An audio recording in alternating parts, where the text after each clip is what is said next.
lately we've been doing a lot of dumb stuff on the FZ07, and it's been a lot of fun.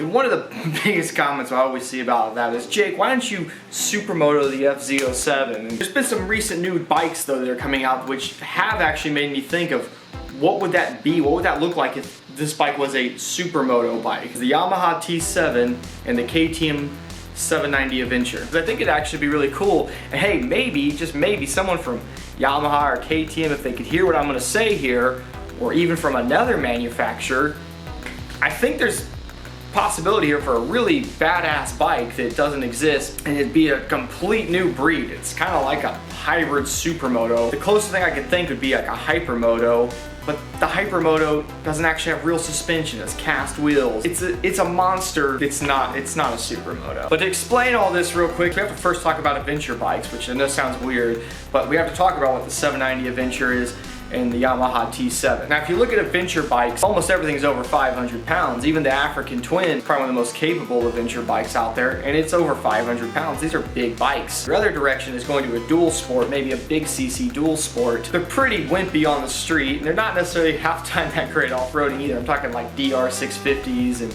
KLR 650s, XR 650s. There's a lot of 650s out there. Or you start going into some of the smaller dual sports, not the highest reliability, not the highest comfort, not something you want to ride for super long distances, but you start getting to more and more capable machines. You start working down that list there till you start getting to things like, you know, CRF 450Xs, WR 450s, KTM 500 EXCs. These are like the more extreme dual sport bikes out there that are much closer to the MX side of things. Yeah, I have this range here, but you have this big gap in the middle there missing. The only bike that kind of fits into the middle right now is something like a Husqvarna 701 KTM 690. And there already is a supermoto version of those bikes. Those are the only ones that sort of break the mold and kind of can cut the divide there, but they're still more towards the dual sport dirt bike side of things than they are adventure side of things. You can see where there's a gap there missing for a lightweight adventure bike that's capable with a good road engine. That gap can be filled by the T7 and the 790 Adventure. You know, when I try to describe the engine in the FZ07 to people, I say, yeah, it makes good torque,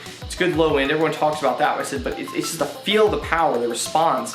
It feels like a dirt bike engine. It feels like a dirt bike engine that's a bit smoother and has a little more legs on it. Before I even ever heard of the T7, I remember thinking Yamaha needs to shove this into some sort of dual sport style machine. That's exactly what the T7 looks like. It's definitely going to be a capable bike, and if you've seen any of the videos of them riding the thing around, you can tell this is a serious machine. When you look at the 790 Duke, it looks like they looked at the FZ07 or MT07 and said, let's make that, but with a little bit more high dollar parts and WP suspension and whatnot. And let's take that engine, a 270-degree parallel twin, we'll make it just a little bit bigger, a little bit more gnarly.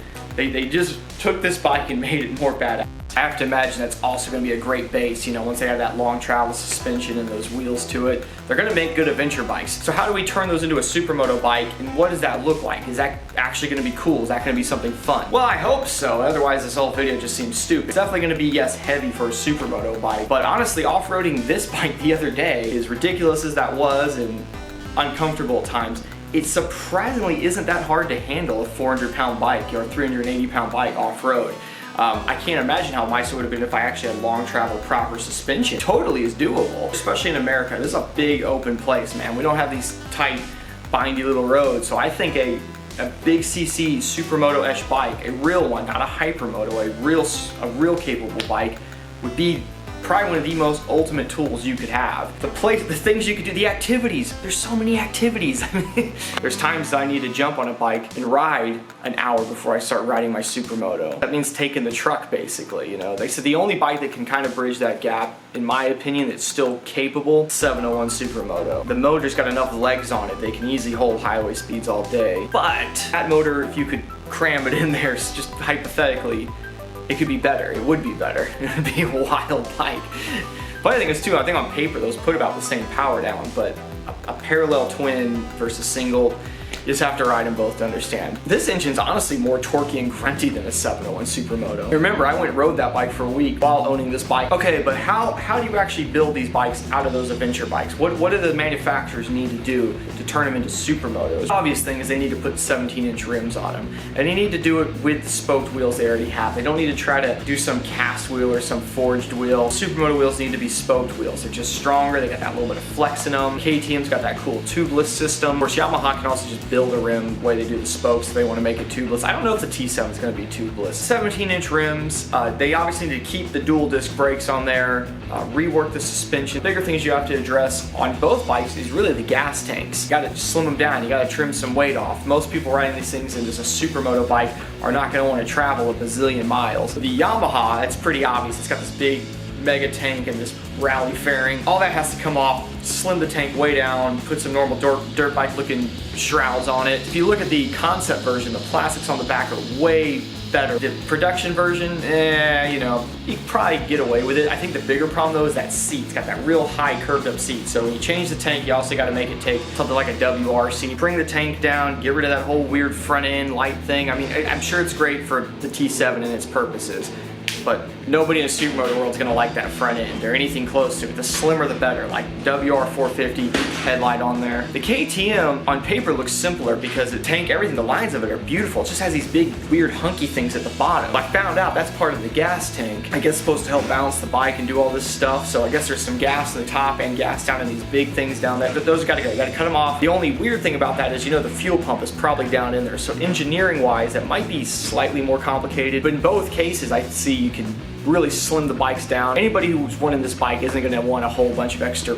junk on it. You know, they're probably going to want a flat single seat. They don't need to make some storage compartment or some, oh, we put this really trick headlight that folds open into a tent. Like, I always feel like that people are wanting to put something dumb that nobody, don't do that. And here's the thing, in case KTM or Yamaha is listening, make a concept version. See how people react to it, you know, just throw a concept one out there, take it to the shows, maybe let a couple journalists ride it around, maybe a YouTuber that gave you the idea in the first place, maybe you give him one if you actually take this idea. I'm giving you this free advice here. What am I doing? I swear to God, if they build one of these bikes. Anyway, let's not go into that right now. Now, in case they don't ever make these things and you said, Jake, what if I want to build my own? If you just want to throw 17s on it and rework the suspension, you don't care about the big tank or the fairings or any of that other stuff, you could probably do it. I think the KTM would probably be a little more aesthetically better looking. Because the fuel pump is probably in the bottom of those big chunky things, if you want to remove those, that's going to be complicated for you as an engineer in your garage. The Yamaha,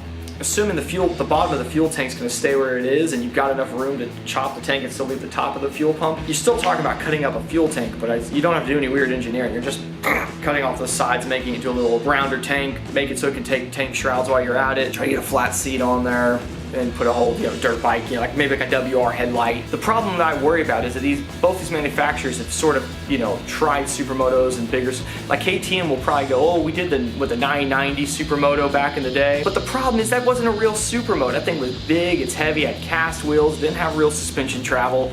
That's not a supermoto bike, and if they're gonna look at that as an example, I think that's a piss poor example to look at. Yamaha in the United States, on the other hand, the only supermoto they've ever brought over is the WR250X. The stupid thing is they had like a 660 supermoto thing. This thing would have been awesome in the US, but they left it over there in Europe where they have the tighter, smaller roads where the 250 makes more sense, and then didn't take that to US but gave us this 250. The dumbest thing about this is the W250X is discontinued now, and they go for more money now than I've ever seen them go for. I don't think they realize how popular that bike is at all. And it's not even that great. It's heavy. Why is a 250 over 300 pounds? Don't get me wrong, the WR250X is a cool bike and I'm glad they brought it to America. But why did they bring that 660 thing over here? That's kind of my biggest fear, is that they just won't do it because they'll go, well, we tried things like that. Just do this, make the concept. Anyway, let me know what you think in the comments. All right. But Jake, you should just supermoto your FZ07. Why don't you just supermoto it? You really want to talk about that?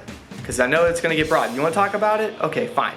Let's go talk about supermotoing the FZ07. The front end is 100% got to go. Maybe get something like a WR450 front end on here, an Excel rim, oversized spokes, because the bike is handling, it's a little more weight, but I'm sure it'd be fine with that. You would be going down to a single rotor, so you're probably gonna have to do like a Behringer 6-piston caliber setup. It'd be nice to be able to keep dual rotors, but unless you wait for the T7 to come out and you just steal its front end, in which case you should just sell this bike and buy a T7 and then convert the T7. That would be a much better starting point. But I'm just saying, we're just playing this game here. So let's say you got a WR front end. Obviously you also got to get that suspension custom sprung and valve. This swing arm, again, it's got to go. Let's just say, hypothetically, you're going to put a WR450 swing arm on here. You might be looking at a custom axle, some spacers, but size-wise, it should fit. You should be able to get it in there. I'll talk about the suspension in a second, because that's complicated. For the wheel, again, I'm saying maybe an Excel, Talon, oversized spokes, 5-inch rim, 160 tire on the back, probably a little bit short shorter gearing than the FZ07 has now. Not a lot.